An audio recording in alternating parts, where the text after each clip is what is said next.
Hello, Cynthia, Hello, Michael. and welcome to this momentous occasion of your 20th anniversary with the Contemplative Society here in Victoria. We're very excited that you could be here in this way while you can't be here in person. Yep, well, it beats airfare. Besides, if I get to Canada again, I might never go back. Aha. Well, we have 3,000 folks on this particular chapter who are listening to your teachings on a regular basis, and we're very grateful. And we send you a deep bow and a big hug. And thank you for being here and for inspiring us for 20 odd years. Thank you very much. You're welcome. Odd indeed.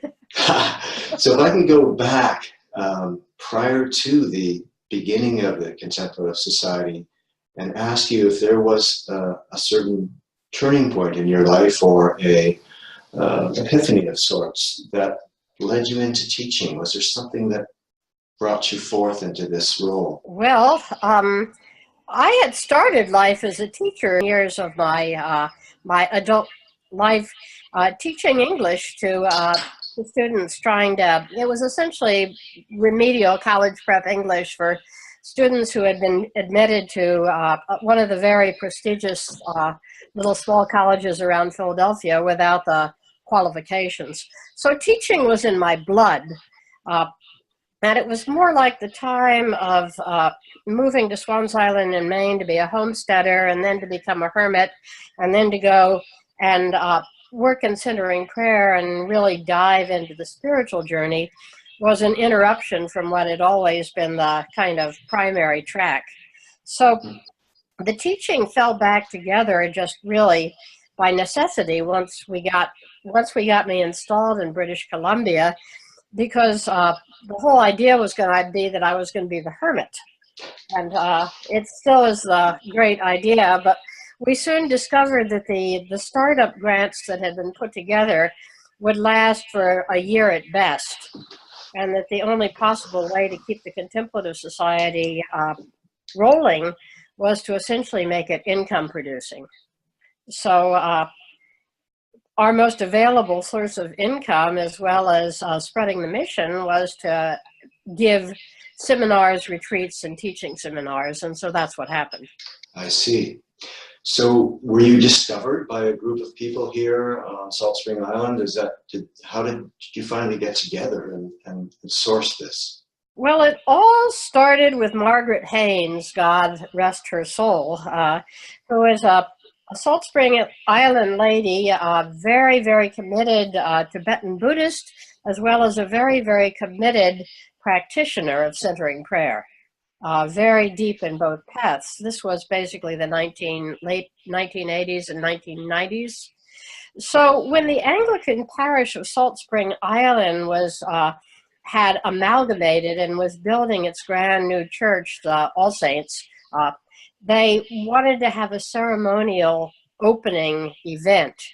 And Margaret thought it would be wonderful to have her teacher, Thomas Keating, come to British Columbia to be part of the opening of the newly refurbished All Saints by the Sea. And Thomas couldn't come. He was already at that age past his sort of era of casual traveling, but he recommended me.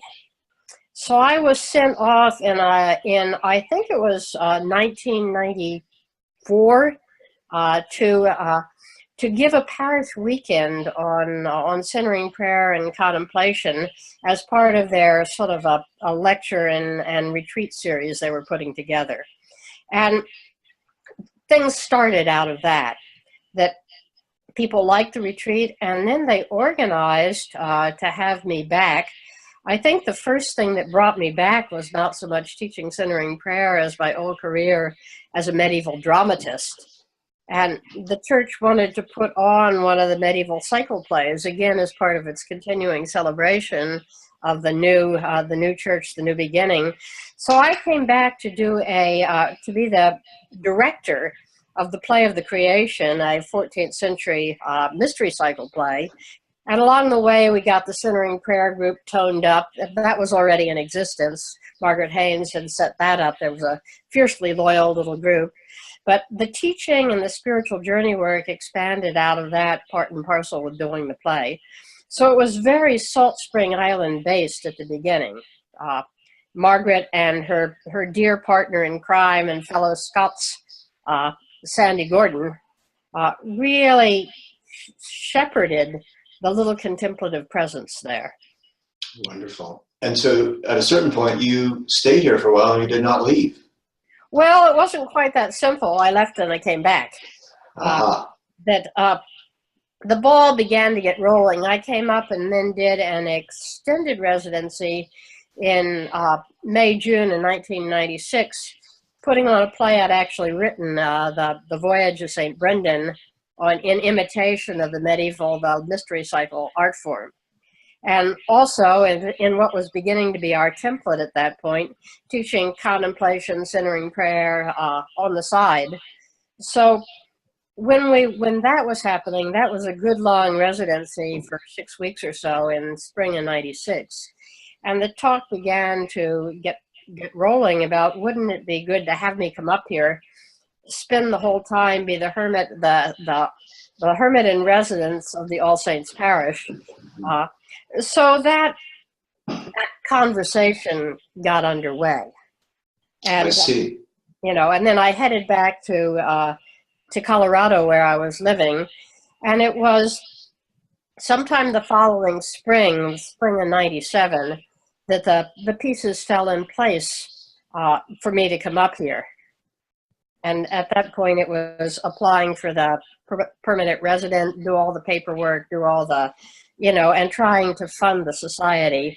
It had been decided along the way that the Anglican parish did not see its ministry lying in supporting a hermit. And so Margaret and Sandy, in their absolutely invincible way, said, well, that's all right. We'll form a society and do it ourselves. So it started very small with Margaret and Sandy, and yep. You came along and you were in residence here on Salt Spring. Mm-hmm. And so how did the Contemplative Society take shape in its early days? Well, I remember one meeting where we realized right from the start we had to start applying for the charitable status in Canada. So we had a meeting one night, I think in the Victoria area, where someone brought out a booklet and they said, here's a list of names you need in the first column, and here's a list of names in the last column. The last column had things like society or organization or foundation or institute. So we picked society for the last column, and then we picked for the middle contemplative. So that's how it started in chapter and verse, and there were 6 or 7 of us that gathered around a dining room table and signed off on it and sent in the papers. So we came into existence 20 years ago. Wow. And there was wonderful, generous assistance from the Anglican diocese. It was a startup grant to help essentially bread and butter, a residency grant for me for, if we spin it down very carefully for 3 years. And so around that, we began to build program. One program piece was already very, very solidly in place because Margaret and Sandy were already deeply immersed in it, which was a serious 8-day silent contemplation retreat that they'd done in partnership with the Society of St. Anne's in Victoria, had done out at Glen Airlie, the sisters' little retreat spot in Souk. And that had been going on even before I was in the picture. So they already had that piece in place. They had the regular centering prayer groups. They had the centering prayer teaching going. So we had little bits and pieces of a program. And then we had the time that I was to spend hermiting and the time that I was to spend assisting at the parish out on Salt Spring Island. Was this about the time that the Wisdom School idea germinated, and did you start to run with that around this time? Well, the Wisdom School really came 2 years later. When we started, it was very much straight up contemplation, the way that the people were used to it, which was completely silent retreats with virtually, I won't say no teaching, but the teaching was in the very short reflection form with long periods of meditation and total silence. So that was the model that had been developed and that people were used to. So when we started the Wisdom School, I was working on it. Margaret was very supportive of it because Margaret had actually spent some time in her very adventurous spiritual career working as part of the Gurdjieff work in London before she moved to British Columbia. So she knew the model I was working at of putting the element of conscious work back into it. And that's what really splits the water between a classic meditation immersion retreat where you meditate all day and a wisdom school where you move back and forth in a kind of rhythmic way between meditation, teaching, work, and time for private reflection. Sort of in the Benedictine model. Yeah, exactly. You adopted some of that and some of your own sensitivities around meditation and centering prayer and married the two together. Is that a fair statement? Exactly. I call it St. Benedict meets G.I. Gurdjieff. And we added in two things. We basically used the classic Benedictine template, which is ora et labora, prayer and work.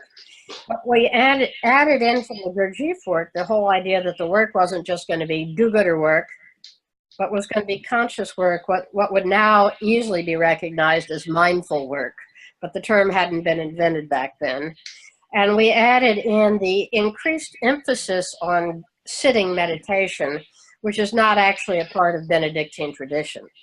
Mm-hmm. So it was a very interesting kind of hybrid with roots deep in the tradition and lineage behind it. It wasn't just invented out of somebody's head. And Margaret and I spent lots of time just poring over the pieces of it to see how it works. Mm-hmm. But we launched it in July of '99 at a wisdom school. We by then had the use of this awesomely beautiful house at the head of Ganges Harbor on Salt Spring Island for our contemplative center. Beautiful gardens, beautiful grounds. It was a gift, a generous gift. It was a riddle, but it was a gift by some very, very, very gracious parishioners at All Saints who were not using it full time anymore. But it was a perfect center for our work. And in July of 1999, the first ever wisdom school premiered on Salt Spring Island, British Columbia. Wow. And over the, with those deep foundational practices rooted in centering prayer and your beginnings, how has the Contemplative Society and the membership, and maybe the greater membership, how has that morphed over 20 years? What do you see as the advancements and how that's working? Yeah. Well, one thing I didn't mention, and I ought to make this really clear because it's a very, very unique feature of it, is that while centering prayer is my practice, from the very beginning, we had about half of people practicing centering prayer and Christian meditation, that parallel form of meditation in the Christian tradition that was being redeveloped simultaneously by Don John Main. And both of these groups have, over the course of time, built their huge kind of membership organizations. The World Community for Christian Meditation is the Christian meditation one. The Contemplative Outreach is the centering prayer one. But we realized that we were in a very, very unique situation to begin with, because with our, Margaret's good friend Helen Lindo, another of the founders, was a Christian meditation person. So we decided we were going to honor both traditions, and that it wasn't going to be either a centering prayer shop or a Christian meditation shop, but that we were going to provide teaching in both of these pathways, and then concentrate our, teaching meaning teaching people how to do the practice. And then people could choose whichever method they wanted, and we would make sure they were supported in whichever practice they took to. And the bulk of the program in the Contemplative Society would then be built on deepening practice and deepening our common Christian contemplative heritage. So there would be courses and studies that would be germane to both camps. And this is extremely rare, and actually caused us some white knuckle moments along the way. Once, when we barely escaped a hostile takeover by a mainland group of contemplative outreach people that did not deem that we had a right to exist. But we managed in that way, I think, to forge a path that still hasn't really been duplicated. Thomas Keating and Lawrence Freeman, who's John Mayne's successor, are still, arguing and dancing about how to put these paths together. But the Contemplative Society has been doing it for 2 decades now. Let me interrupt you for just a second and ask you, because I'm very familiar with the centering prayer path, but I'm not so familiar with the Christian meditation path. So I think most of our listeners are also very familiar with centering prayer practice. So can you just précis the Christian meditation method? Sure, and I think around the world probably there are more people practicing Christian meditation than centering prayer. So if it's not known as well in British Columbia, it's because of the wild success of the centering prayer strain that followed in our wake. But Christian meditation is, I would say, a very traditional, straight up, obviously accessible and effective form of mantric meditation. Its founder, John Mayne, was taught it back, I think in the 60s, if not, well, it must have been much earlier. He was an ambassador in Ceylon and was taught it by a Hindu master he met in due course. And it changed his life. It simply is repeating a prayer word, a mantra, over and over. So he developed it, and he over the course of time, when it led him to join a monastery where his superiors promptly told him he couldn't do it anymore. And after a while, he came back to the soul knowledge that had been given to him in this practice and began teaching it. So practitioners sit for half an hour twice a day, and deeply and consistently and rhythmically, to the extent that they're led to do so, recite Maranatha, come Lord, in the original Aramaic. So it's a very, very classic meditation practice. It teaches focusing and collecting the mind within the mantra, is highly effective. A little bit different from the method of centering prayer, which has no focal point for attention. However, the centering prayer model, as I understand it, is it just uses that as a tool to get to silence and to stillness, whereas the mantra meditation that you speak of in the Christian tradition, not so old a tradition, if it's started off in the 60s, uses the mantra throughout as a doorway. Yeah, and in the end, they both get to the same place. It's like going around the barn clockwise or anti-clockwise. That the mantric method, and even though Christian meditation started maybe 60s, early 70s, the roots go back well into Christian tradition and into universal meditation practice. But eventually, when you do a mantric meditation, finally, the word gets, drops as you get drawn deeper and deeper into what, is the source of it. And in centering prayer, the emphasis is really, on practicing the practice of getting out of subject-object relationship in your attention by letting go of objects of attention. They're called thoughts in centering prayer. So it's a prayer that brings us to that deeper collectedness of heart through the repeated release of objects of attention, your thought. So, yes. both methods will wind you up in that place of deep recollection or collected attention of the heart. But they get there by different routes. And I really think that, it's 6 one, half a dozen the other. Some people are more attracted to one method. Some people are more attracted to the other method. Considering prayer may be a little bit trickier to get started with in the beginning. But for those that find, as I did, I could never learn mantric meditation because it always felt like an albatross, And so when I was allowed to simply do a meditation, which was a consistent release of thought forms and attention forms, it was, where have you been all my life? Aha.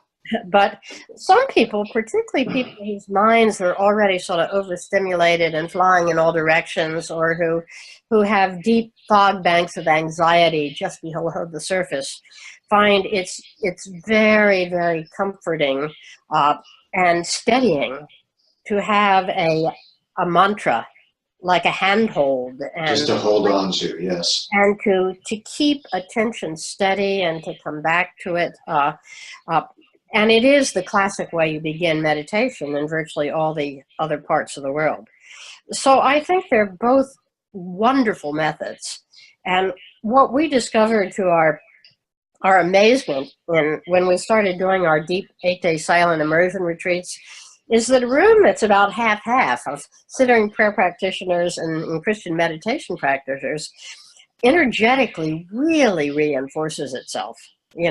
That the strengths of both forms of meditation energetically, synergetically, really combine to create a beautiful silence that has the discipline and austerity of Christian meditation and the tenderness and fluidity of centering prayer. Wonderful. And your comments are leading me to your recent book, which is Centering Prayer and Non-Dual Christian Perspective. And so my question is to you, in the regular Christian church, regular parishioners, this term non-duality is maybe a bit foreign. And I'm wondering how you might express to the average parishioner what the sense of non-dual Christianity is. Well, as I said in the book, the real problem with the word non-duality is it's a loan word. And nobody in the Christian tradition was really working with that word before, I would say, certainly the second half of the 20th century, when you began to get into these great dialogues between Eastern and Western metaphysical models. So the word is still really slippery because there's nothing to pin it to. Even the most kind of well-known teachers of Christian contemplative arts today are not necessarily in agreement about what the word designates.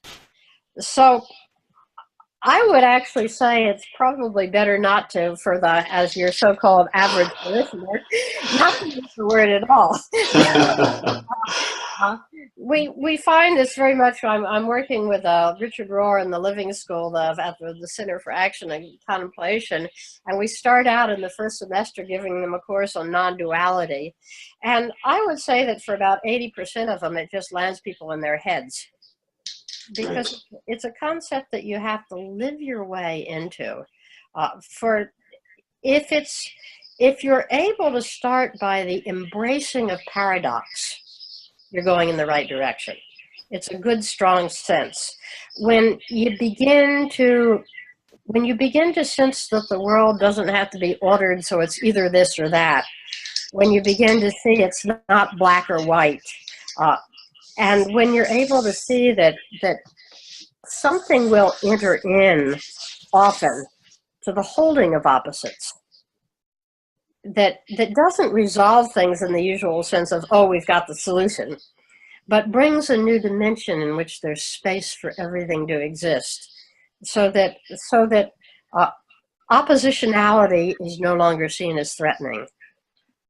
Yes, I love the expression that you use in the book, which is non-duality as non-polarization. So there's not this this pull, this tug from one side to another, and there's something stable. There's a viewpoint which you also described as a, sort of a holographic sensing instead of the usual, going back into memory and experience to see something and just having the sense of it. Yeah. Exactly.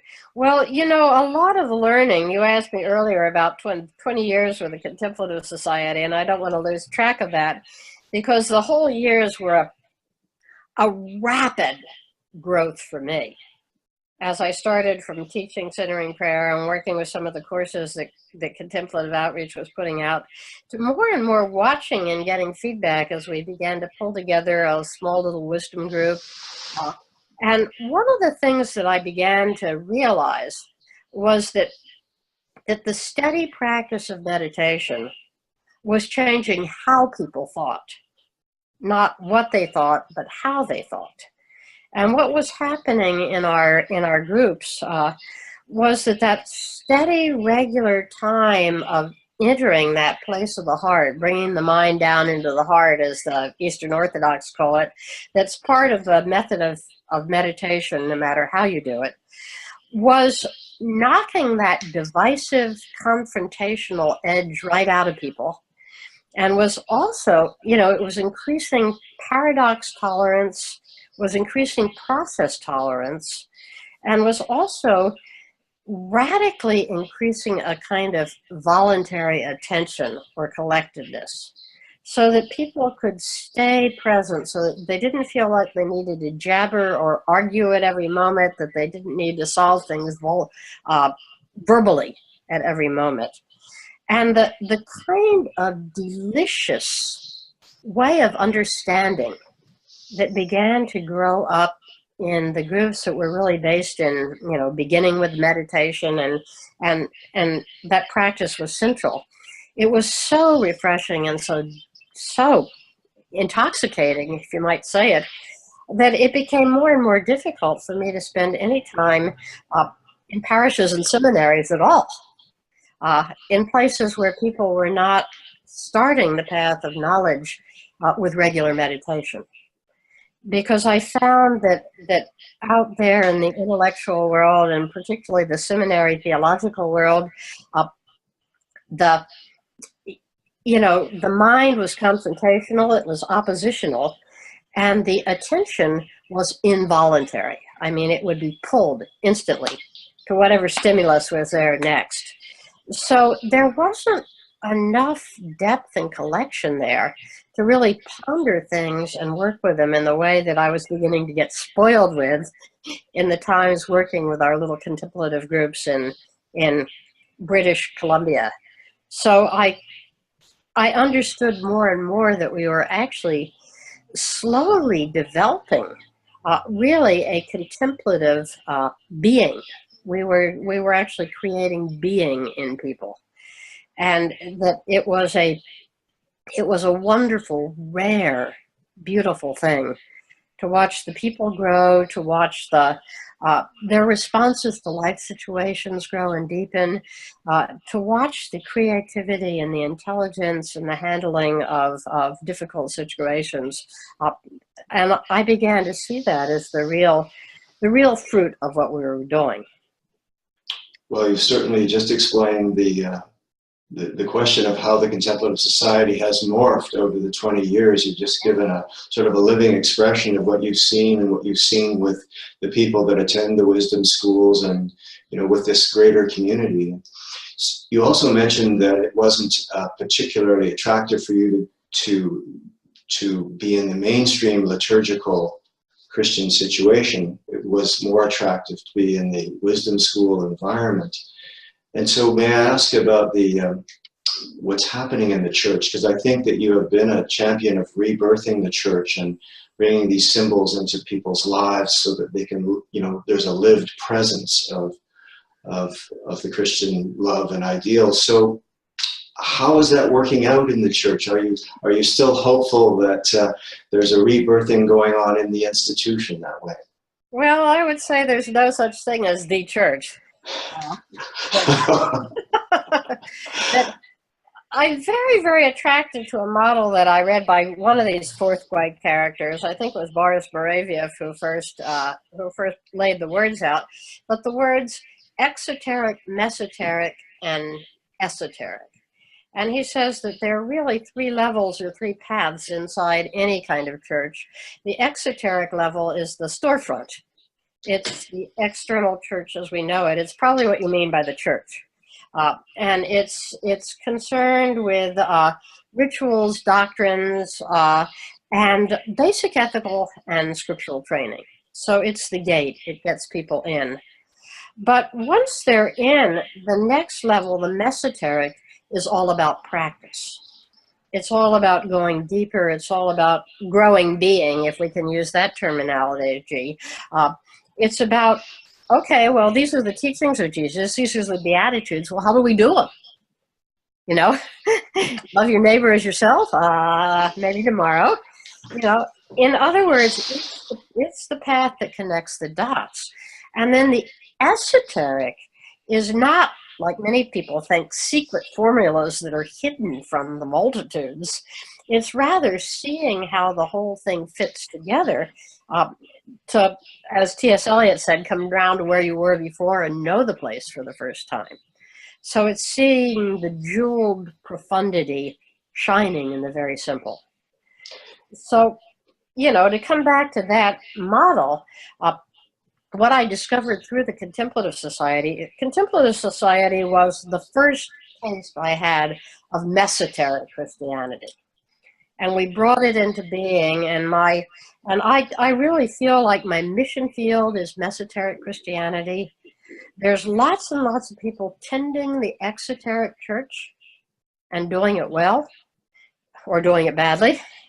But until there's a mesoteric, until there's a path that actually shows people how to live the teachings of Jesus and what needs to change in your being before you can do it, until there's something that's teaching those ancient practices of surrender and voluntary attention and kenosis and recollection of the heart, until somebody's teaching that, then it's all going to be chatty in the exoteric church, chatty and divisive, oppositional, issue run, and nobody's going to get to the esoteric church. And so go ahead. Do you think that the mesoteric inroads are being made in the institutional church and the exoteric church? Is it really dependent on the leader and those exoteric structures to bring those mesoteric practices to play? Well, it's a two-way street.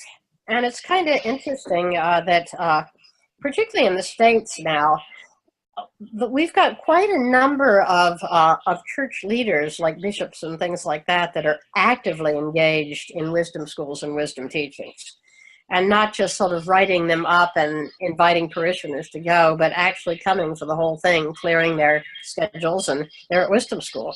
So we've got a lot of infiltration in that direction.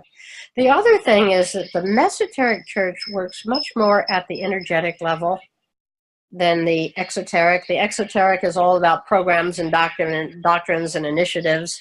At the mesoteric church, it's a fragrance that can infiltrate and begin to move things energetically. So the fact that there's a number of people working in mesoteric groups like the Contemplative Society and still actively participating in the life of their parish churches is changing the nature of those churches, simply because being is contagious. Yes. So yeah, my sense is that where I'm really called to be is to work with people at that mesoteric level, and then from there, allow the ones that are really gifted at being exoteric, mesoteric bridges to do it. Yes. And is it, in your experience, that the wisdom school attendees and the people in the community who you are engaged with this mesoteric practice, are they churchgoers or not churchgoers? What do you think? It's all over the map, and it changes from region to region. we have areas of greater North America where almost the entire body of a wisdom school will be made up of Episcopalians. Uh, we have other parts of the country where you're lucky if you find two or three that darken the door of a church. Mm-hmm. And I think I've often said that I think my real ministry is to heartbroken Christians that were the early seekers that probably were raised in a church and were keen spiritually and received rebuff somewhere along the way, or were turned off, they were handled or put down, or the whole thing didn't make sense and nobody could explain why they were. So they left very, very often to Buddhist paths or Sufi paths, or no paths, but very, very often into various corners and byways through the greater world of the New Age. And along the way, many of them have developed very, very strong practices, necessary practices, meditation, loving kindness, all sorts of practices. But there's a hungry heart for the Christianity that got left behind. And I think it's been really a heartwarming part of my ministry to bring forward practices that allow people to feel like they could come home, because they had associated Christianity entirely with the exoteric level. Indeed, I can say from my own experience that you really made the Christian practices relevant for me again. And I think for many others who don't darken the door of churches, but it's in their culture. And of course, they're reconnecting. And I think that's a wonderful, wonderful pathway. And to this extent, we're not appealing, it seems, to youth. And I notice at contemplative events that younger demographic isn't really taking hold. And so I'm wondering what you would say to the younger, or how to appeal to the younger demographic these days. Well, I think the younger demographic is actually taking hold, that we've got a number of people. The place where I come most directly in touch with it is the work I do with Richard Rohr at the Living School and the Center for Action and Contemplation. But there's a wonderful, wonderful group of people that are under 40 that are actually emerging as leaders and as contemplative leaders of a new generation. And, the great old fathers, Richard and Thomas Keating and Lawrence Freeman, called them all out to Snowmass this August to have a meeting of the youth. But I think that part of it is that the way, I raised the question, and it's not really popular, that the way we've presented contemplation is really an old white folks bag, and that there's a lot in the way that we've done it that is just not culturally appropriate, along with where are the young people we often get, where are the people of color. And I think that we've developed an art form which places its major emphasis on silence itself, the external condition, rather than really placing its emphasis on a transformation of consciousness that can be done in environments which are not gorgeous remote real estate. We have a very, very agrarian model of contemplation. It goes best in beautiful places with lovely views where the silence is Himalayan. And so we really don't know how to transpose the mechanism into cities, into Puerto Rico in the aftermath of a hurricane, into hotspots, and I really believe that it's up to the next generation to go back and deeply rethink what is contemplation, and to move it away from being essentially the idolatry of a silent lifestyle toward the luminous knowing that becomes possible for a non-identified consciousness. And once that has been touched and is maintained by the real sources of it, then I think that you're going to see a contemplation that becomes a lot more accessible and appealing to the next generation. essentially to bring it into our homes, into our everyday lives, and Exactly. you Moms, know, children, all that kind of stuff. But it's been an interesting growth pain in the Contemplative Society, because the Contemplative Society got its start, and one of the things that made it so good and so rich and so real was that we already had this serious meditation experience well-founded before I got here. I was invited into a container that had already been built by Margaret and Sandy, who I've referred to, Helen Lindo, and Sister Marguerite Lalande, who was one of the Sisters of St. Anne's, the first sister to be invited as a woman to New Camaldoli Monastery. So there was really serious training in silence. And the retreats that we gave were no mess around. They could have been Buddhist retreats. Nobody was fiddling with the silence.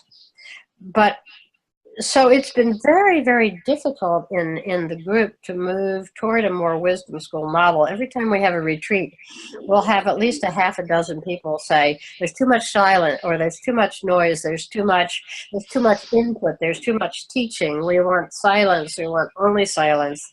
And really the gatekeepers in the Contemplative Society, at least in the last time I was directly involved with them, have to ride that tension very, very deeply between the jeweled and pristine things that happen when silence really is deep, and the fact that in creating and holding that set of essentially external conditions as the access route to internal conditions, we are actually debarring a huge number of people who might be approachable in other ways and might discover what contemplation is in whole different kind of models. So in that light, if you were to wave your magic wand for the next 5 years of development in the Contemplative Society, how would you see that taking shape? And you mentioned that we're going to have to ride the tension of what you just described. So what are the building blocks for doing that?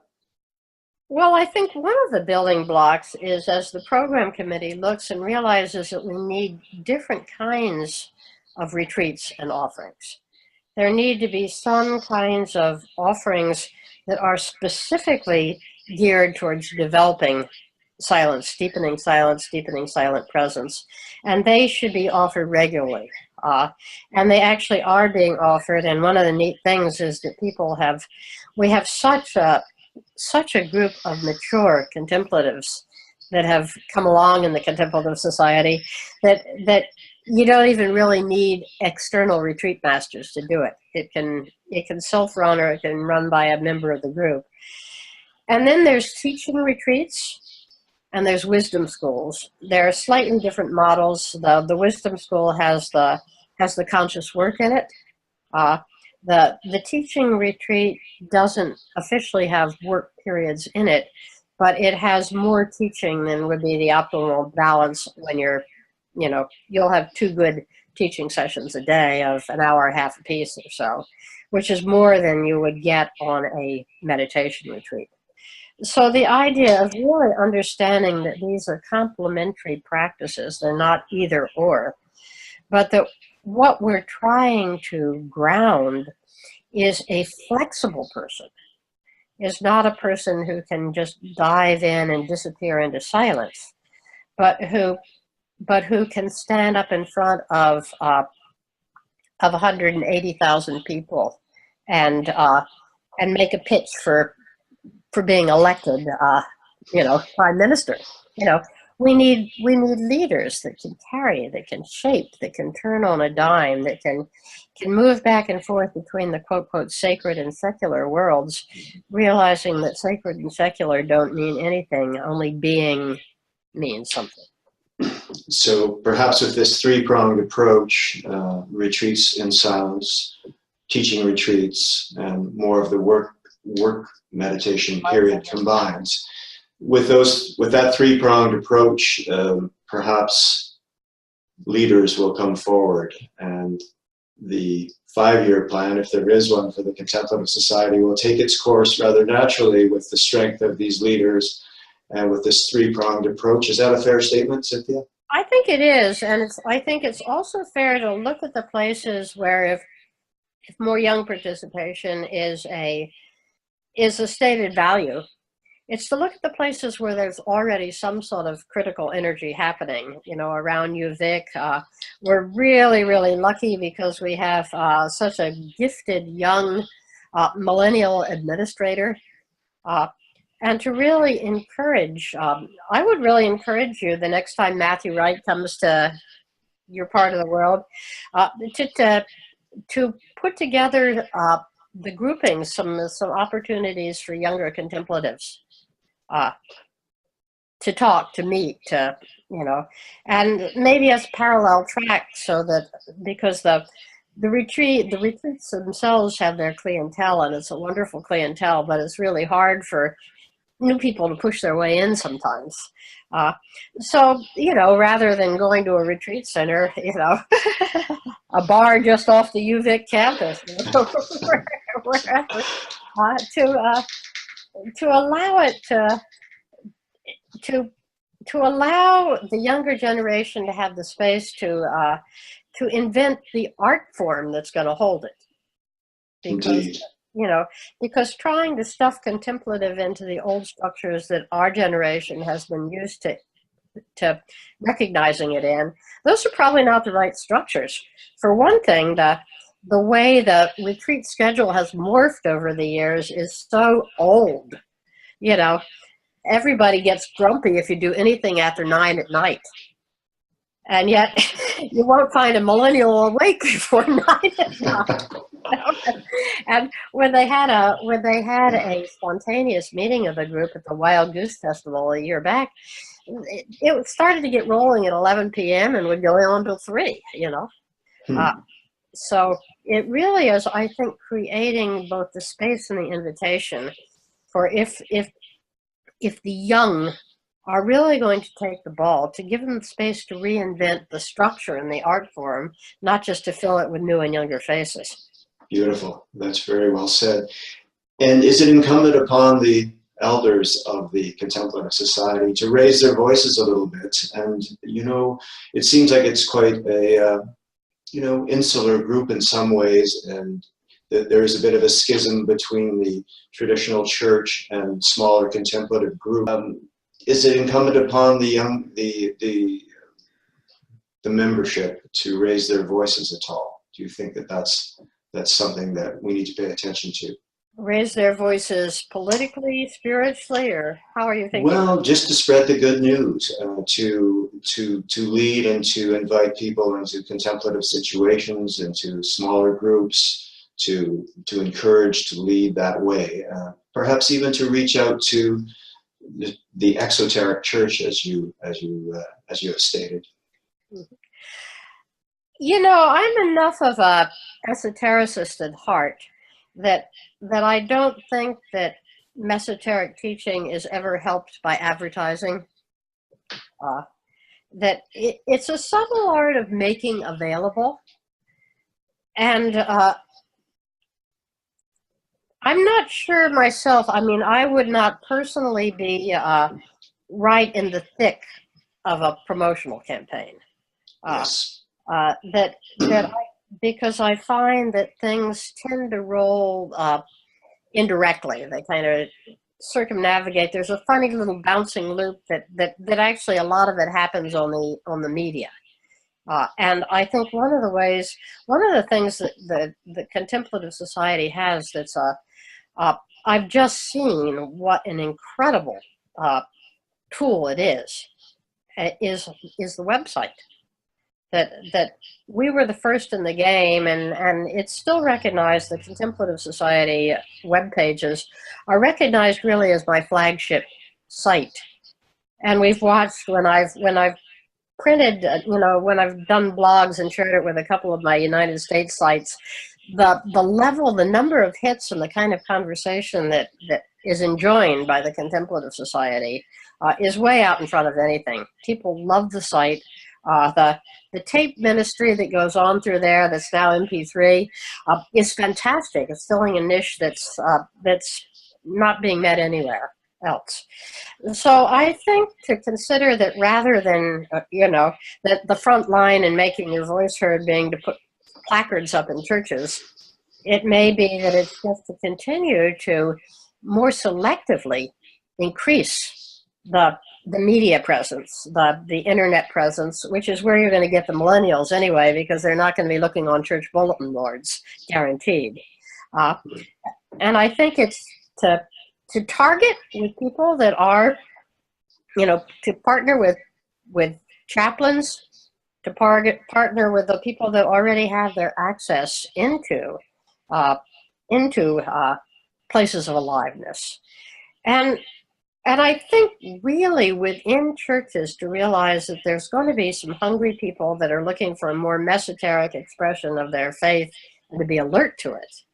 But I wouldn't make that the prime venue for evangelization, because I don't think that's the prime venue. I think it's a secondary. Yes. Secondary, right?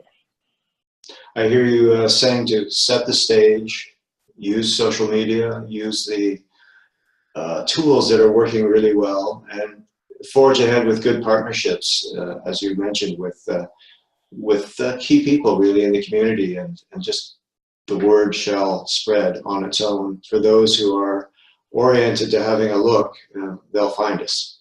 Exactly, and to the extent that it's possible to partner with sort of universities and Vancouver School of Theology and some of its summer courses, places where initiatives are happening, that to really kind of feature the contemplative work as a form of growing the church in those kind of venues. If you can get clergy on side, it helps, because a clergy who is actively practicing certainly sets a model for the rest of the parish. And I've been very, very lucky, way luckier in the States actually than I ever was when I was living in British Columbia, in connecting with a group of clergy that are just passionately committed to the practices themselves and have been very, very successful in webbing them into the work of their churches. That I didn't find that so much during the time I was in Victoria. I found that the walls were much stronger by and large, and that the people that were working as parish clergy were not that interested in the offerings that we had in the Contemplative Society. So, okay, you go where you're welcome. There's plenty of places you're welcome. Indeed. Well, we're coming close to the end of our time, but I just wanted to ask you, Cynthia, about your role as the principal teacher, our inspiration and such. And how do you see that maybe morphing, changing over the next little while? You're a very busy woman throughout the planet, and we're so happy to have you close to us here, and just wondering how this relationship, how you see it shaping up.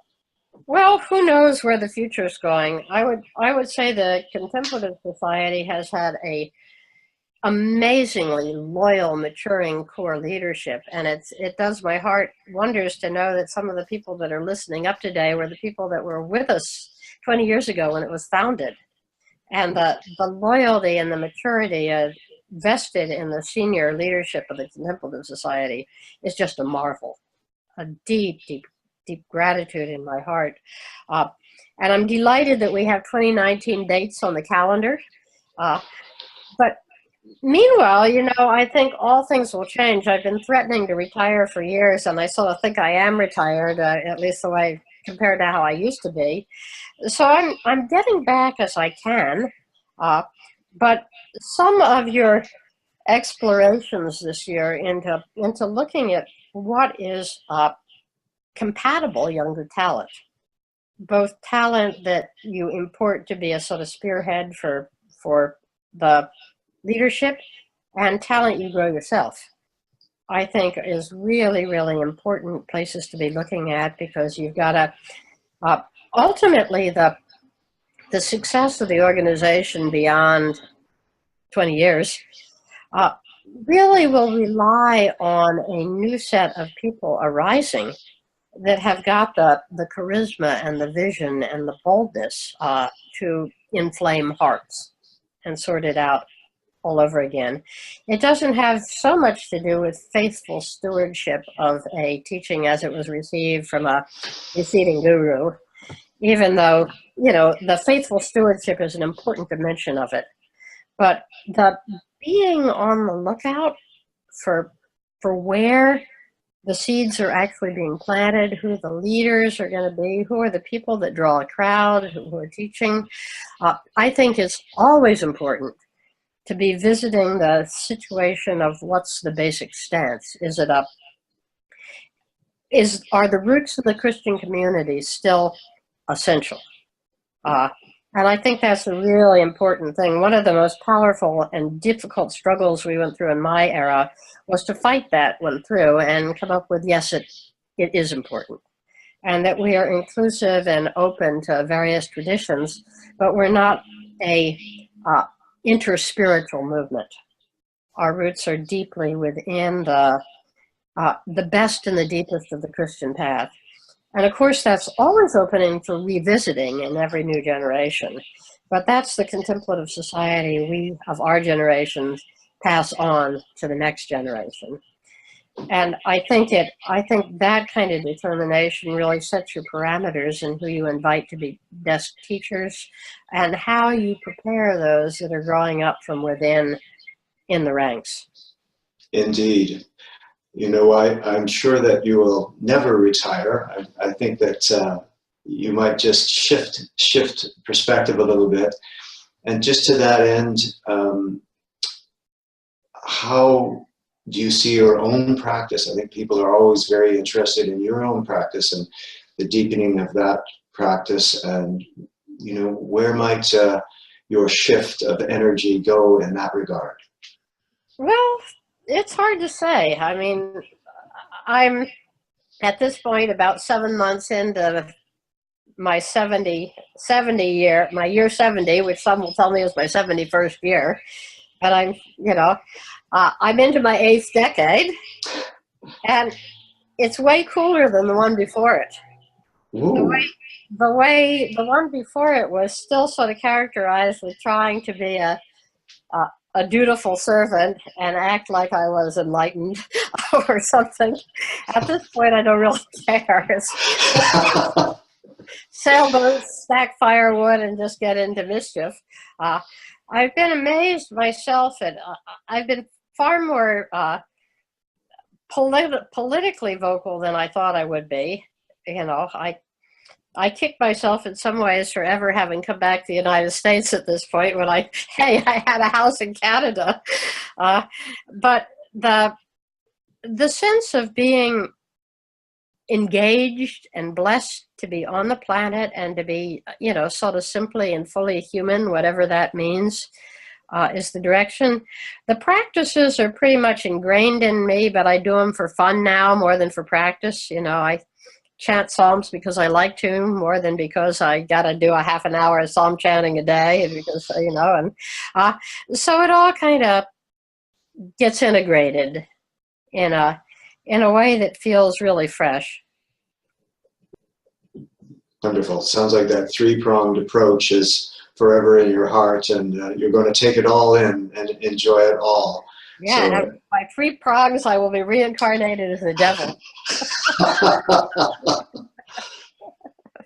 Well, it's so wonderful to be with you. We're so glad to have this as a feature for the 20th anniversary Contemplative Society board meeting, and I know that I join all of us in a deep bow, and we send our love and appreciation for this continuing and growing ministry. Well, thank you very much. Deep vow is mutual, Michael, and if I could take the moment to look out, as it were, and imagine in my mind's eye each one of you who's viewing this, I would say you're amazing. Every single one of you, the the depth, the sincerity, the conviction, the loyalty, the deep spiritual understanding and goodness that's come to be in this body just breaks my heart. So enjoy your 20th. Know that I am with you in spirit and in electronic form, and let's kick butt for the next 20 years. Bravo. Let's do it. Thank you. Peace for now. Thank Peace you. for now. Sure.